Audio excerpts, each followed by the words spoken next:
Assalamualaikum warahmatullahi wabarakatuh.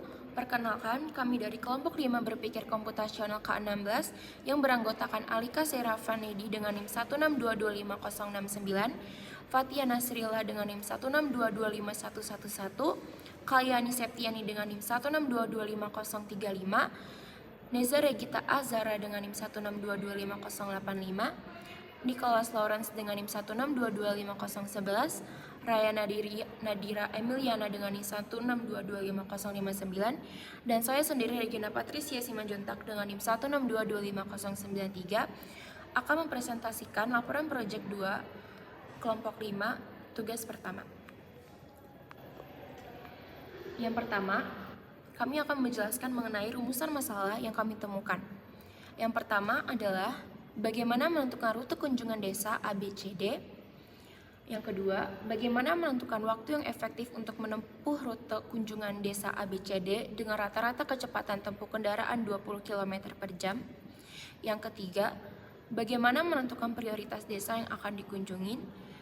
Dan yang terakhir adalah bagaimana menentukan jadwal pengantaran paket yang efisien untuk keempat desa dengan mempertimbangkan kapasitas kendaraan yang hanya mampu membawa 30 paket. Selanjutnya adalah penyelesaian masalah menggunakan teknik-teknik computational thinking. Yang pertama terdapat decomposition. Kami menemukan jarak, waktu, dan prioritas desa, di mana jarak adalah menentukan rute dan jarak kunjungan untuk setiap desa, waktu yaitu menghitung waktu tempuh setiap rute, dan prioritas desa memprioritaskan desa berdasarkan data pasien kritis. Selanjutnya terdapat abstraction, yaitu menentukan urutan kunjungan yang paling efektif berdasarkan prioritas pasien setiap desa. Selanjutnya terdapat pattern recognition. Kami menemukan persamaan, yakni setiap desa memiliki pasien kronis, kapasitas kendaraan yaitu 30 paket, rata-rata kecepatan kendaraan yaitu 20 km per jam. Selanjutnya adalah perbedaan. Untuk perbedaannya terdapat yaitu jumlah dan prioritas pasien setiap desa yang berbeda. Untuk desa A terdapat 10 pasien dengan 2 pasien kritis, 12 pasien kronis, dan 6 pasien suplemen. Untuk desa B terdapat 16 pasien yaitu dengan 5 pasien kritis dan 10 pasien kronis. Untuk desa C terdapat 8 pasien yaitu 4 pasien kronis dan 4 pasien suplemen. Dan desa D yaitu terdapat 18 pasien dengan 3 pasien kritis, 6 pasien kronis, dan 9 pasien suplemen. Selanjutnya yaitu perbedaan terhadap rute setiap desanya. Selanjutnya adalah algoritma desain. Algoritma desain adalah desain langkah-langkah yang digunakan untuk menemukan solusi dari suatu permasalahan. Algoritma desain ini dapat berupa flowchart yang akan dijelaskan di video selanjutnya. Perkenalkan, nama saya Neza Regita Azahra dengan NIM 1622585, dan di sini saya akan menjelaskan tentang rute-rute yang kami pilih. Jadi untuk menghitung jarak antara puskesmas dengan desa-desa lainnya, kita menggunakan nyari jarak antara 2 titik. Lalu didapatkan puskesmas dengan desa A 11,66 km, lalu dengan desa B 17 km, dengan desa C 10,44 km, dengan desa D 20,88 km. Dan kita juga dapat waktu tempuhnya 1 kali jalan, yaitu untuk ke desa A 35 menit, dan ke desa B 51 menit, ke desa C 31 menit, ke desa D 62 menit. Rute yang kami pilih yang pertama adalah dari puskesmas ke desa B, lalu balik lagi ke puskesmas dengan total jarak 34 km dan total waktu 102 menit atau sejam 42 menit. Lalu rute kedua kita ke desa D, yaitu dengan jarak 20,88 km menjadi 41,6 km dengan waktu tempuh 62 menit dikali 2, jadi 124 menit atau 2 jam 4 menit. Lalu rute ketiga kita ke desa A terlebih dahulu dengan jarak 11,66 km dengan waktu tempuh 35 menit, lalu lanjut langsung ke desa C dengan jarak tempuh 15,65 km dengan waktu tempuh 47 menit. Lalu balik lagi ke puskesmas dengan jarak 40,44 km dengan waktu tempuh 31 menit.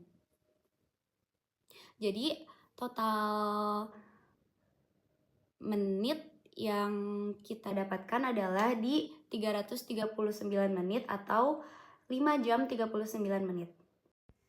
Perkenalkan, nama saya Nicholas Lawrence, NIM 162250111. Selanjutnya saya akan menjelaskan alasan pemilihan rute.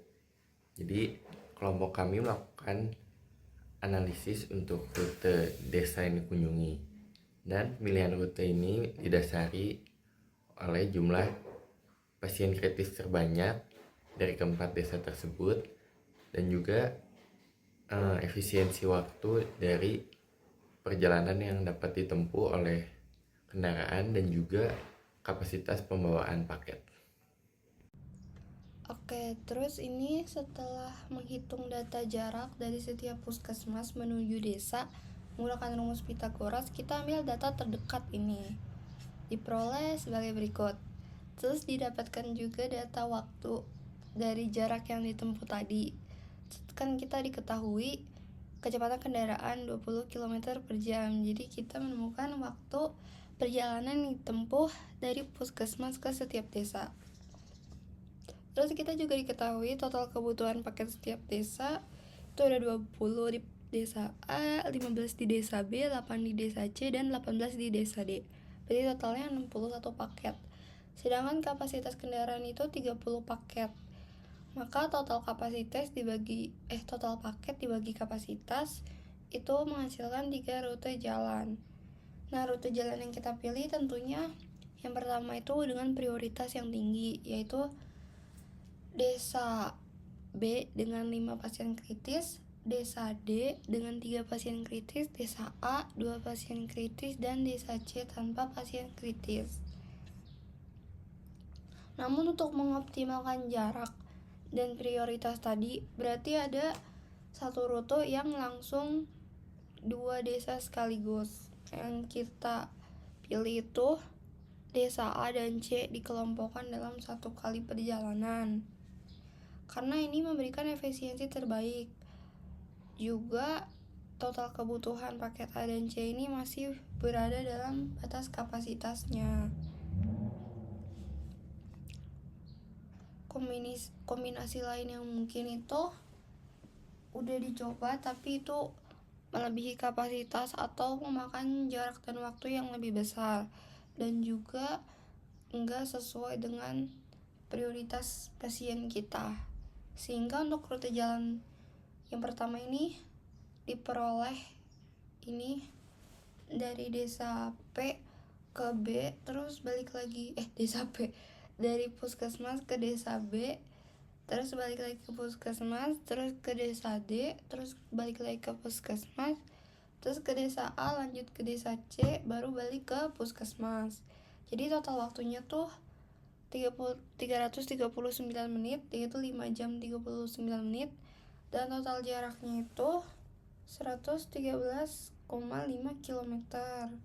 Nah, sedangkan waktu semua pasien yang udah dijangkau yang kritis yaitu prioritas itu untuk ke desa B itu 51 menit, desa D itu 2 jam 44 menit, dan desa A itu 4 jam 21 menit, yang mana waktu 4 jam 21 menit itu adalah waktu yang tercepat untuk diperoleh agar desa yang memiliki pasien kritis itu dapat obat semua. Nah, untuk pemanfaatan kapasitasnya tadi, karena emang cuma bisa 3 rute jalan, untuk desa B itu kepake sebanyak 50%, sedangkan untuk desa D 60%, dan desa A dan C itu digabung jadi mendapatkan paling efektif karena hampir full, yaitu 93,3%. Nah, meskipun ketiga rute ini kan nggak memenuhi kapasitas, tapi itu pilihan terbaik karena nggak ada desa lain yang bisa digabungkan tanpa melalui kapasitas seperti desa B dan A, B dan D dan A itu nggak bisa sekali jalan, soalnya mereka kalau digabung pasti melebihi 30 kapasitasnya. Jadi rute jalan yang ketiga itu yang paling efektif. Nah, kombinasi alternatif seperti C plus B atau C plus D itu udah dicoba juga, tapi tidak mengutamakan pasien kritis yang menjadi prioritas utama. Jadi emang paling efisien rute ini, makanya kita mengambil rute ini. Baiklah, di sini saya akan menjelaskan tentang flowchart yang kami buat sebagai berikut, di mana dimulai dengan langkah mulai. Lalu, kami menginput data-data pasien masing-masing desa, yaitu baik pasien kronis, kritis, maupun pasien membutuhkan suplemen. Selanjutnya yaitu input berapa paket yang diperlukan masing-masing desa sesuai dengan data pasien yang telah diinput sebelumnya. Yang ketiga yaitu input juga kapasitas paket yang tersedia, yaitu kapasitas maksimalnya yaitu 30 paket. Nah, selanjutnya setelah data-data tersebut diinput, maka kita akan menghitung jarak masing-masing desa, mulai dari puskesmas ke desa A, desa B, desa C, dan desa D dengan menarik garis lurus, yaitu menggunakan rumus Pythagoras. Setelah hitung juga waktu yang diperlukan setelah menemukan jarak yang tadi kita cari, dimana dengan kecepatan masing-masing kendaraan yaitu 30 km per jam. Selanjutnya urutkan desa yang paling memiliki pasien kritis terbanyak hingga tersedikit, karena pasien kritis ini merupakan prioritas pertama dari kelompok kami. Selanjutnya buat beberapa rute yang memungkinkan, lalu cek apakah rute tersebut memenuhi kapasitas maksimal, dimana jika rute tersebut memerlukan paket lebih dari 30, maka data tersebut tidak valid atau rute tersebut tidak digunakan. Sementara jika rute tersebut menggunakan kapasitas maksimal yaitu kurang dari 30 paket, maka rute tersebut dapat digunakan. Selanjutnya, apabila kurang lebih dari 30 paket dan dia tidak, maka hitung total jarak dan waktu dari rute tersebut. Selanjutnya yaitu menentukan rute dengan jarak dan waktu yang optimal berdasarkan prioritas jumlah pasien terbanyak, lalu kapasitas maksimalnya sesuai yaitu 30 paket dan dengan jarak tercepat. Setelah menentukan rute yang benar-benar optimal dari jarak dan waktunya, maka kendaraan tersebut dapat berangkat dari puskesmas menuju ke desa masing-masing untuk mendistribusikan obat. Lalu di akhir yaitu langkah-langkah selesai. Terima kasih.